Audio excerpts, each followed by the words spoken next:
There's a second. After you've reported the fraud, after you've refused the bribe, after you've chosen truth over tribe, when the room doesn't just go quiet, it empties.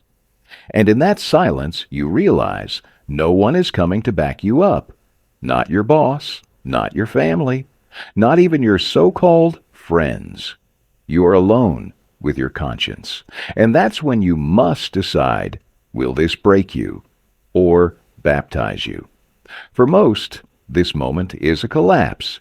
It's the night they delete the whistleblower email draft. It's the morning they sign the compliance waiver they know is wrong. They tell themselves it's survival.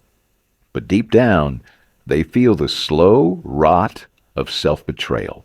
Yet for the few, the ones who've stared into the void of institutional corruption and refused to look away, this isolation isn't an end. It's the first true breath of freedom. You're watching this because you felt it, the weight of a truth no one around you will carry. You're tired of explaining why ethics aren't optional, tired of being called difficult for refusing to cut corners that could poison someone's grandmother. Stop waiting for permission to do what's right. The idea that you need allies to uphold integrity is the oldest lie told by compromised systems. Machiavelli knew this. He didn't write for idealists. He wrote for realists who understood that power built on others' goodwill is sand, and sand washes away the moment the tide turns. We've all been sold the same story. It's not what you know, it's who you know. In school, they call it networking. In corporate halls, they call it relationship building. But in the cold light of a regulatory audit, it's just another word for dependency. When your career hinges on who likes you, you've already surrendered your judgment. You've handed your moral compass to people whose north is profit, not principle. I learned this the hard way, standing in a funeral home after my wife's passing, only to discover my own brother was forging documents to steal my mother's estate. The people I thought were family became actors in a scheme I was too naive to see. That's when I understood. Loyalty in a corrupt system is just complicity with a smile. Machiavelli wrote, "Only those defenses are good, certain, and durable, which depend on yourself alone and your own ability." In pharmaceutical distribution, your defense isn't charm, it's documentation. It's the time-stamped email chain. It's the refusal to sign off on a shipment you know is tainted. When you rely on others to validate your ethics, you're admitting you don't trust your own spine. And in a world where compliance is often theater, your spine is the only thing that matters. This is your 0 point, not bankruptcy, not failure, but ethical ground zero, the moment you look around and see no one standing with you. Your contacts list is full, but your integrity is empty-handed. Most panic here. They backtrack. They soften their stance. They tell themselves, maybe I was wrong, but you? You recognize this as liberation. If no one helped you stand, no one can force you to kneel. If you built your case alone, you keep 100% of your soul. This isn't loneliness, it's sovereignty. Think of it like engineering. A bridge doesn't need applause to hold weight. It needs pilings driven deep into bedrock. Your bedrock is your refusal to look away. My mother's dementia diagnosis turned out to be a fiction, a performance staged to access her assets. The betrayal wasn't just personal, it was systemic. And in that wreckage I found clarity. The most dangerous people don't wear masks. They wear familiar faces. So when the room empties, don't mourn the crowd. Thank them for revealing who they really are. Your solitude isn't a punishment. It's a filter, sifting out the mediocrity that would have diluted your mission. Machiavelli is often twisted into a manual for manipulation. But read him closely. He wasn't teaching cruelty. he was teaching clarity. In The Prince, he warned against relying on auxiliary forces, armies borrowed from other rulers. Why? Because if they lose, you're ruined.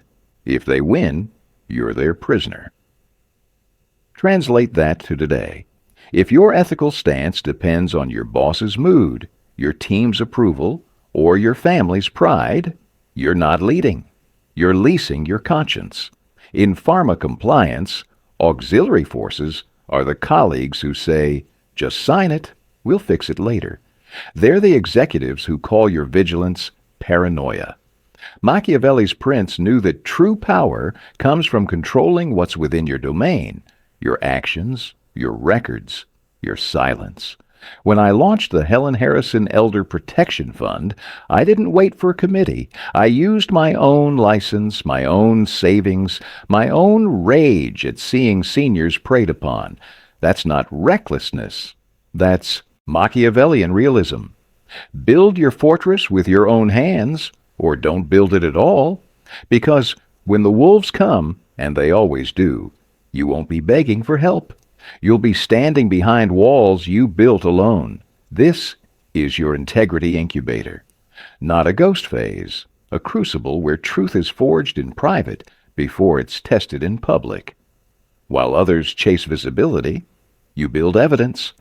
While they post big things coming on social media, you lock your door and draft the affidavit no one asked for.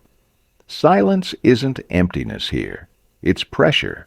Every unspoken doubt, every ignored warning, every late-night fear about speaking up, it all compresses into a diamond of resolve. You don't need a cheering section. You need a paper trail. And paper trails are built in silence. I've sat in rooms where million-dollar deals hinged on my signature.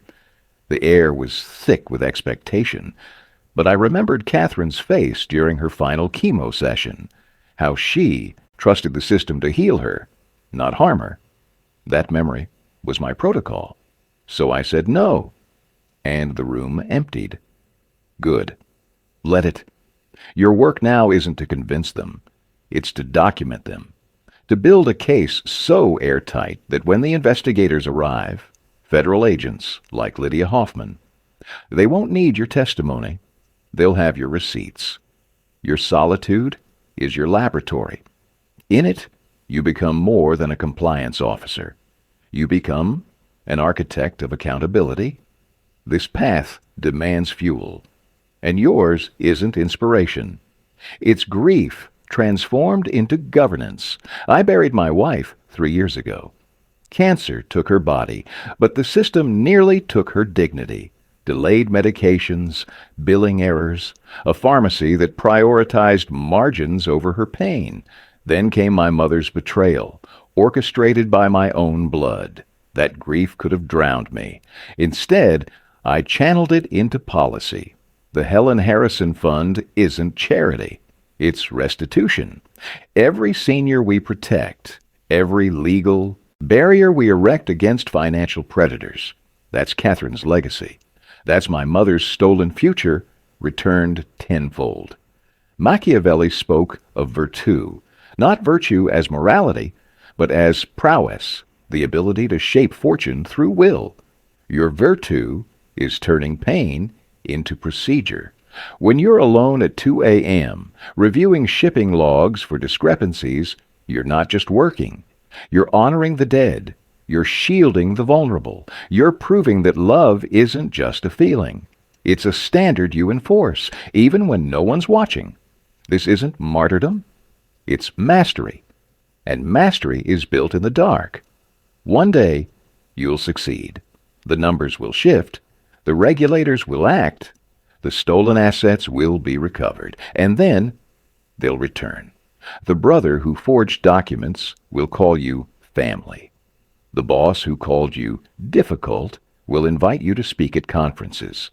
The friends who vanished during your lowest hour will say, "I always knew you'd make it." They'll try to rewrite history, to insert themselves into your victory like they carried the stones. This is your final test. The old you The one who craved belonging will ache to let them in. But remember, their love is conditional. It's based on your utility, your status, your usefulness to their narrative. You don't build castles on shifting sand. Your fortress is made of firewalls, legal safeguards, and unbreakable protocols, all built alone. So treat them with polite indifference.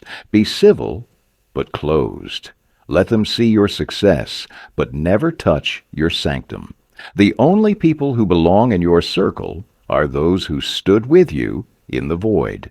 And since you stood alone, your circle is sacred. This isn't bitterness, it's boundaries. And boundaries are the architecture of peace. The world doesn't need more leaders shouting from stages. It needs more witnesses who refuse to blink. You don't need a throne. You need a standard.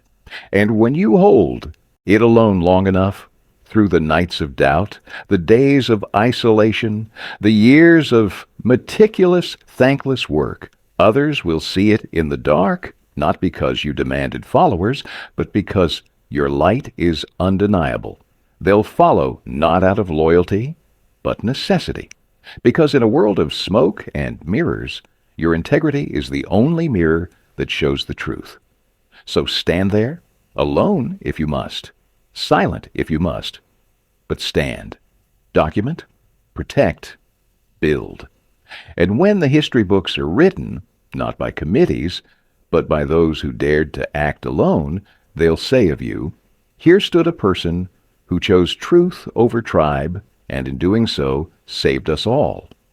That's not legacy. That's leadership. And it begins the moment you stop waiting for someone to catch you and start becoming the ground others stand on.